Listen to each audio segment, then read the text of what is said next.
নমস্কাৰ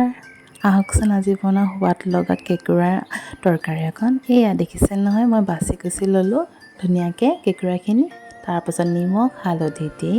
মই এই কেকুৰাখিনি ভালদৰে ভাজি ল'ম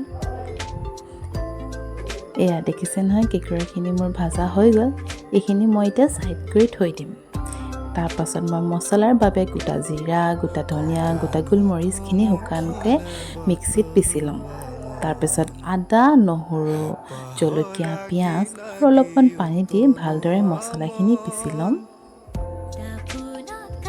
এয়া মোৰ মছলা ৰেডি হৈ গ'ল তাৰপিছত একেখন কেৰাহীতে মই তেল অকণ দি পিঁয়াজখিনি দি ভালদৰে ৰঙচুৱা হোৱাকৈ ভাজি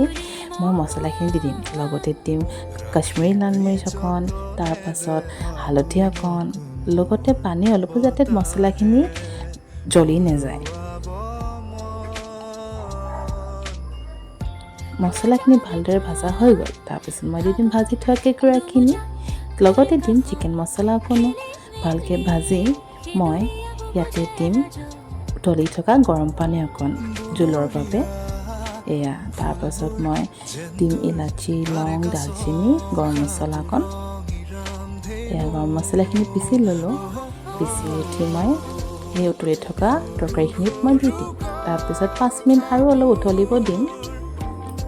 এয়া মোৰ ৰেডি হৈ গ'ল অসমীয়া ষ্টাইল কেকুৰাৰ আঞ্জা ধন্যবাদ